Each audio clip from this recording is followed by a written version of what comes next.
नमस्कार मंडळी, आमच्या यूट्यूब चॅनेलवर तुमचे सगळ्यांचे स्वागत आहे। यंदा श्रावण महिना किती तारखेला सुरू होते हे तुम्हाला माहिती पडलं असेलच, परंतु त्या श्रावण महिन्यामध्ये कोणते कोणते महत्त्वाचे सण आहेत त्याबाबत विशेष माहिती देण्याकरता हा व्हिडिओ बनवतो आहे।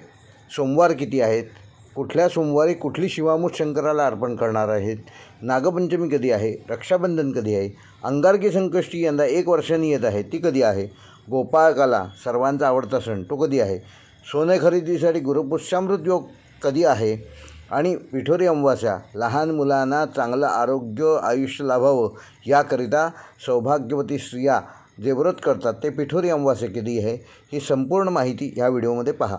आता यंदा श्रावण महिना हा 25 जुलैला आरंभ झालेला असून श्रावणातला पहिला सोमवार 28 जुलै रोजी आहे, तर श्रावणातला दुसरा सोमवार 4 ऑगस्ट रोजी असून श्रावणातला तिसरा सोमवार 11 ऑगस्ट रोजी आहे, तर श्रावणातला चौथा सोमवार 18 ऑगस्ट रोजी आहे। यंदा शिवभक्तांनी लक्ष द्यायचे इकडे, जे शिवाची आराधना करतात त्यांच्याकरता विशेष सूचना आहे। यंदा 4च सोमवार श्रावणामध्ये येणार आहेत।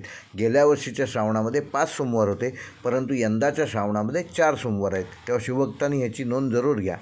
पहिला सोमवार जो आहे त्या पहिल्या सोमवारी शिवामूठ म्हणून शंकराला 1 मूठ तांदूळ अर्पण करायचे आहेत। दुसऱ्या सोमवारी शिवामूठ म्हणून तीळ अर्पण करायचे आहेत। काळे तीळ अर्पण करा, काळे तीळ न मिळाल्यास पांढरे तीळ अर्पण केले तरी चालतील। तिसऱ्या सोमवारी शिवामूठ म्हणून हिरवे मूग अर्पण करायचे आहेत, तर चौथ्या सोमवारी शिवामूठ म्हणून जवस म्हणजे ज्याला आपण आळशी असं म्हणतो ते अर्पण करायचे। व्हिडिओ संपलेला नाही, व्हिडिओ पूर्ण पहा। ज्यांनी आमचं चॅनल अजून सबस्क्राईब केलं नसेल त्यांनी सबस्क्राईब करा। आता शिवामूठ ह्याला संस्कृतमध्ये मुष्टी म्हणजे मराठीमध्ये आपल्या मूठ, म्हणजे ज्या सुवासिनी स्त्रिया हे व्रत करतात त्यांचं 1 मूठ धान्य शंकराला अर्पण करायचं, किमान 1 मूठ। मग पहिल्या सोमवारी जसं तांदूळ आहे, दुसऱ्या सोमवारी तीळ आहेत, त्याप्रमाणे ज्यांचं नुकतंच लग्न झालेलं आहे त्या सुवासिनींनी पहिली 5 वर्ष शिवामूठ अर्पण करायची असते। आता नागपंचमी हा सण कधी आहे, तर 29 जुलै रोजी नागपंचमीचा सण आहे। रक्षाबंधन कधी आहे, तर शनिवारी 9 ऑगस्ट रोजी रक्षाबंधन आहे। आता बघा, शनिवारी सूर्योदयाला पौर्णिमा आहे, त्यामुळे खरं म्हणजे तुम्ही दिवसभरात केव्हाही रक्षाबंधन करू शकता, काही हरकत नाही। उदयात उदयम वारम ह्याप्रमाणे सूर्योदयाची तिथी असते ती त्या दिवसाची तिथी मानली जाते, त्यामुळे शनिवारी 9 ऑगस्टला रक्षाबंधन तुम्ही केव्हाही करू शकता।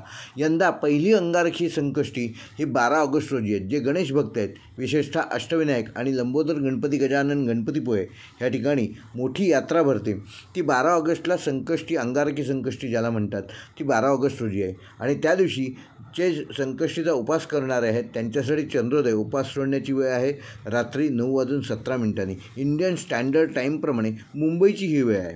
श्रीकृष्ण जयंती शुक्रवारी 15 ऑगस्ट रोजी आहे। जे उपास करणार आहेत कृष्ण जन्माचा त्यांनी शुक्रवारी 15 ऑगस्टला उपास करायचा आहे। असं म्हणतात की श्रीकृष्ण जयंतीचा उपास केला की 12 एकादशी केल्याचं पुण्य मिळतं। गोपाळकाला म्हणजे आपला दहीकाला युवकांचा सण हा शनिवारी 16 ऑगस्टला आहे।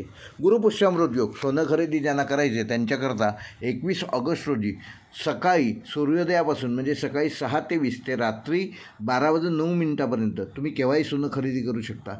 जरुरी नाही काय तुम्हाला फिजिकली सोनं घेतलं पाहिजे, तुम्ही डीमॅटच्या स्वरूपात पण सोनं घेऊ शकता। पिठोरी अमावास्या म्हणजे मुलांसाठी संततीसाठी जे व्रत केलं जातं त्याला पिठोरी अमावास्येचं व्रत असं म्हणतात। आता पिठोरी अमावास्या कधी आहे, तर शुक्रवारी 22 ऑगस्ट रोजी आहे।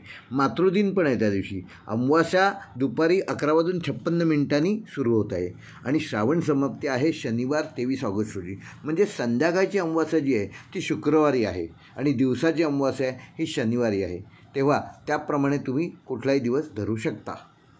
पिठोरी अमावास्येचं व्रत तुम्हाला करायचं असेल, अमावास्येचा संध्याकाळचा नारळ द्यायचा असेल तर तो तुम्हाला शुक्रवारी द्यावा लागेल। व्हिडिओ आवडल्यास लाईक करा, शेअर करा आणि चॅनल सबस्क्राईब करा।